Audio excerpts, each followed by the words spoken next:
Phone tapping కేసులో pen drive కీలకంగా మారింది. ఆ పెన్ డ్రైవ్ చుట్టూనే సిట్ విచారణ కొనసాగుతుంది. ప్రభాకర్ రావు ఎస్ఐబి చీఫ్గా పనిచేస్తున్న టైంలో ఆ పెన్ డ్రైవ్లో ట్యాపింగ్ వివరాలు స్టోర్ చేశారని సమాచారం. దాంట్లో వందల కొద్ది ఫోన్ నెంబర్లు ఉన్నాయని గుర్తించారు.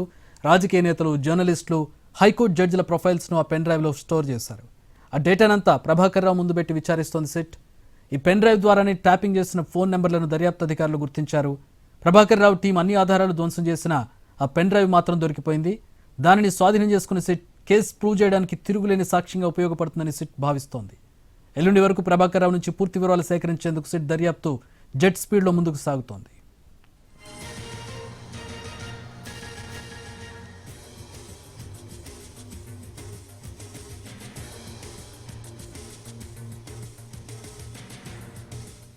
పూర్తి వివరాలు మా ప్రతినిధి రాధాకృష్ణ అందిస్తారు. రాధాకృష్ణ, ఏమేమి వివరాలు ఉన్నాయి పెన్ డ్రైవ్లో?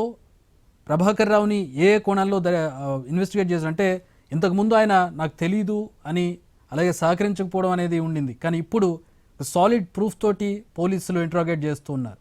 ఏం జరుగుతోంది?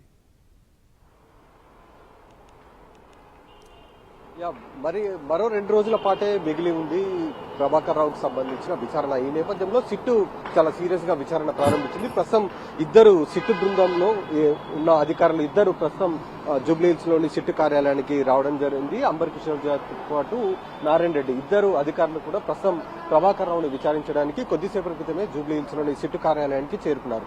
ప్రస్తుతం విచారణ కొనసాగుతుంది. ప్రధానంగా ఇప్పటి వరకు ఒక్కొక్క అంశం వెలుగులోకి అయితే రావడం జరుగుతుంది. ముందుగా ప్రభాకర్ రావు 6 రోజుల పాటు గతంలో విచారణకు హాజరైన సమయంలో కూడా పూర్తి స్థాయిలో తనకు సమాచారం తెలియదు, మర్చిపోయానని ఒకవైపు, అలాగే రివ్యూ కమిటీ చెప్తేనే తాను చేశానని ఒకవైపు, అలాగే తాను కేవలం ఫోన్ ట్యాపింగ్ లో ఆ నెంబర్లను మాత్రమే ఇచ్చాను తప్ప పూర్తి స్థాయిలో అంటే నిఘా ఉంచాలని మాత్రమే చెప్పాను తప్ప ఎక్కడ కూడా ట్యాపింగ్ పాల్పడాలని తాను చెప్పలేదని కూడా రకరకాలుగా చెప్తూ వచ్చాడు. కానీ ఎప్పుడైతే ప్రత్యేకంగా ఉన్నతాధికారులతో అంటే ఐపీఎస్ అధికారులతోటి కూడిన సిట్టును ఏర్పాటు చేసి అలాగే సజ్జనార్ నేతృత్వంలో ప్రస్తుతం ఈ సిట్టు విచారణ ప్రారంభిస్తుందో ఈ విచారణలో కీలక అంశాలను కూడా వెలుగులోకి తీసుకురావడం జరుగుతుంది. ఎందుకంటే ఇప్పటి వరకు ముగ్గురు ఐఏఎస్లతో పాటు ఐపీఎస్లకు సంబంధించిన స్టేట్మెంట్లను అంటే గతంలో పనిచేసిన అధికారులకు సంబంధించిన స్టేట్మెంట్లను విచారించారు. అలాగే ఇప్పటి వరకు అరెస్ట్ అయిన పోలీసు అధికారులు ఎవరైతే ఉన్నారో, అరెస్ట్ అయి బెయిల్ పై బయటకు వచ్చిన అధికారులు ఎవరైతే ఉన్నారో వాళ్ళను కూడా పిలిపించి ప్రభాకర్ రావు ముందు ఉంచి విచారిస్తున్నారు.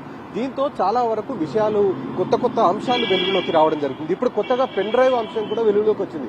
ఇప్పటి వరకు హార్డ్ డ్రైవ్లు మాత్రమే ధ్వంసం చేశారని భావించిన అధికారులకు ఇప్పుడు ఈ పెన్ డ్రైవ్ కు సంబంధించిన అంశం కూడా వెలుగులోకి రావడంతో ఈ పెన్ డ్రైవ్ చాలా కీలకంగా మారినట్టు మనకు తెలుస్తుంది. ఎందుకంటే ఇందులో చాలా మందికి సంబంధించిన సమాచారం ఆ పెన్ డ్రైవ్ లో ఉందనేది కూడా ఇప్పటి వరకు అధికారులు భావిస్తూ ఉన్నారు. ఆ పెన్ డ్రైవ్ లో ఉన్న వివరాలను అన్నింటినీ కూడా ప్రస్తుతం ప్రభాకర్ రావు నుంచి సేకరించే ప్రయత్నం అయితే చేస్తున్నారు. ఎందుకంటే అందులో చాలా మంది రాజకీయ నాయకులకు సంబంధించిన పేర్లతో పాటుగా జర్నలిస్టుల పేర్లు కూడా ఉన్నాయి. ఎందుకంటే చాలా మంది జర్నలిస్టులు రాజకీయ నాయకులతో మాట్లాడుతుండడం అనేది జరుగుతుంటుంది కాబట్టి వాళ్లకు సంబంధించిన సమాచారాన్ని కూడా ట్యాపింగ్ చేసినట్లు గుర్తించారు. అలాగే కొంతమంది వ్యాపారవేత్తలకు సంబంధించిన సమాచారం కూడా పెన్ డ్రైవ్ లో ఉన్నట్లు కూడా మనకు తెలుస్తుంది. వీటికి సంబంధించిన వివరాలని సేకరించే ప్రయత్నం అయితే చేస్తూ ఉన్నారు. ఎందుకంటే 2 రోజుల్లో విచారణ ముగిసిపోతుంది కాబట్టి ఈ లోపు సుప్రీంకోర్టుకు పూర్తి స్థాయి నివేదికను కూడా అందించాల్సి ఉంటుంది. అలాగే ఫోన్ ట్యాపింగ్ సంబంధించిన వ్యవహారంలో నోటీసులు కూడా జారీ చేస్తారన్న సమాచారం వస్తున్న నేపథ్యంలో ఈ 2 రోజుల విచారణ చాలా కీలకంగానైతే మారుతుంది. చక్రి,